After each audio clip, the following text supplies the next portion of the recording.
Hey there, YouTube viewer. Lord Spoda here with a bizarre bestiality story. Now, bestiality is freaky to me anyway, always, but this one might be the weirdest one I've ran across yet. Basically, the story goes like this.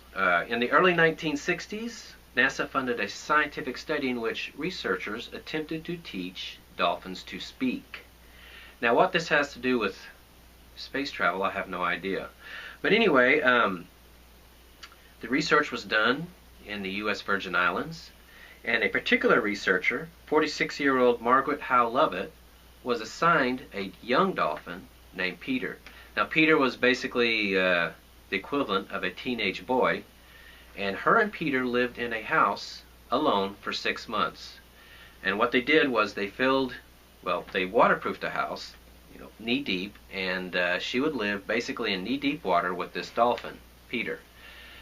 Now, Peter, of course, was a young male and had needs, and so at first she would put him in a pen with younger female dolphins, but apparently it was hard to get him out of there, so to save time, she just started manually relieving him, and I think you understand what I'm saying there.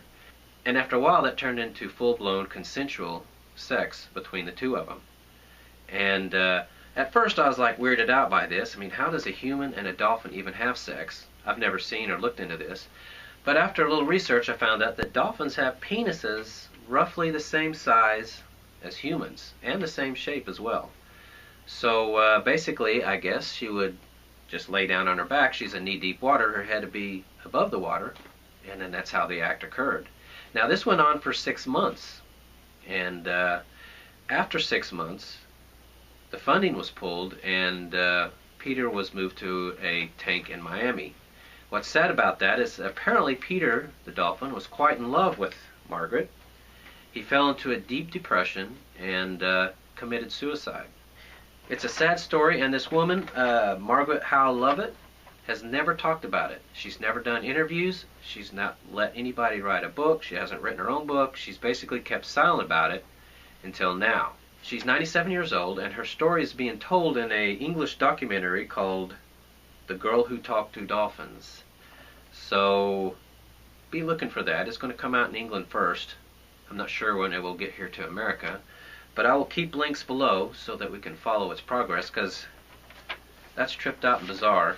You feel sorry for the dolphin because he probably didn't understand why he was being separated from this woman, and that's why he committed suicide.